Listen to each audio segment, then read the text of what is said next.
大家好，今日 Harry 分享一個酸酸甜甜送飯，甚至乎送啤酒啊、煲劇睇波都啱嘅橙香酸甜骨。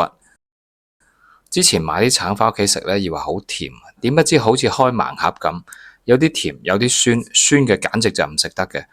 我覺得除咗打橙汁之外，仲可以整個餸嘅，於是本住食物冇浪費嘅精神，就整咗呢味餸啦。請 subscriber share like， 非常感謝你嘅支持。食材呢就打喺熒光幕上邊。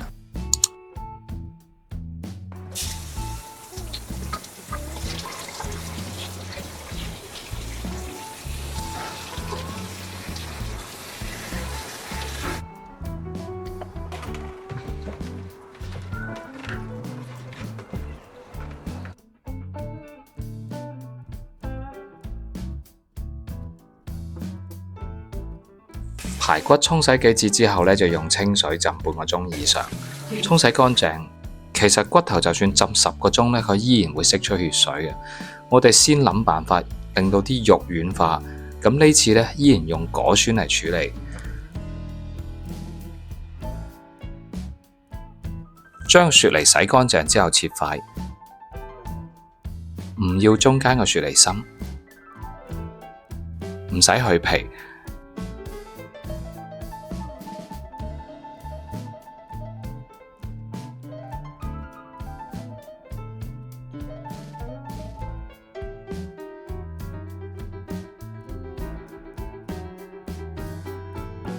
將雪梨呢放入攪拌機，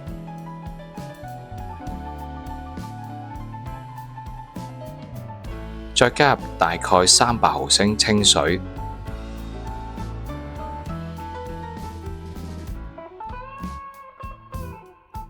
攪拌成雪梨水。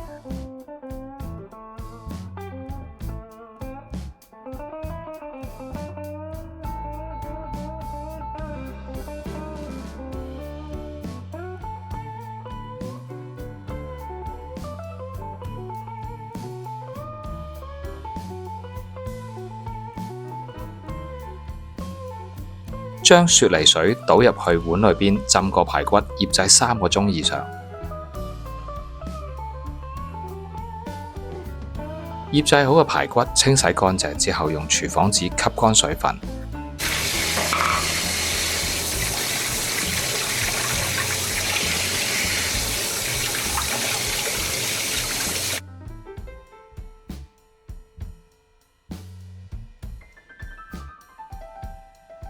磨少少橙皮，個橙提前用鹽水搓洗乾淨過。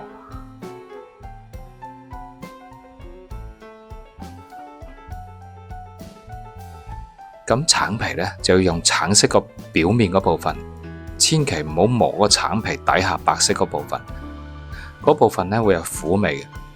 大家仲記唔記得啲陳皮啊？道理係一樣嘅。平時唔要陳皮底下嗰啲白色呢，就係呢個白色嘅部分。之後2湯匙生抽，少少老抽，料理酒1湯匙，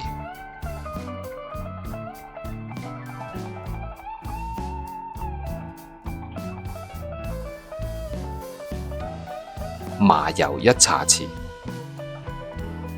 半茶匙糖，少少白胡椒粉，攪拌均勻之後呢，就再加入半湯匙嘅粟米粉，再攪拌，令到啲排骨呢盡量吸收醃料之後呢，就醃製1個鐘。5瓣蒜頭去衣切片，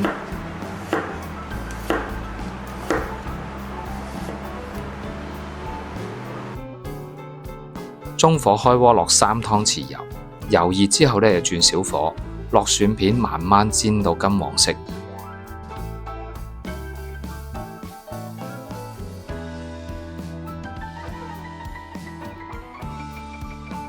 將啲蒜片撈出嚟，啲蒜片仲可以用喺其他地方，你唔好掉啊！再放入醃製好嘅排骨。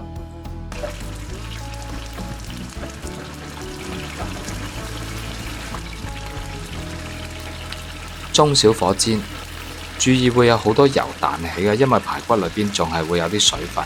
我就第一時間攞起買煎 pan 送嘅盾牌擋住。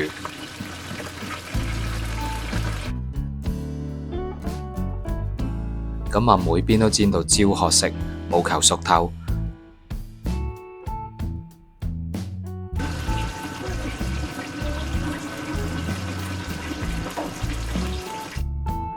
煎好之後呢，就關火，將啲排骨夾出嚟。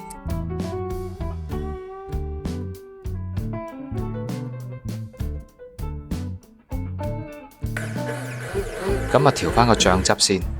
個橙炸咗橙汁，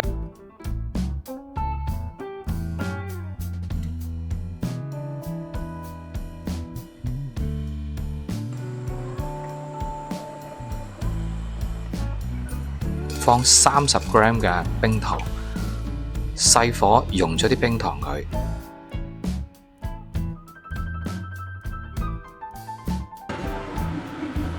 加入橙汁，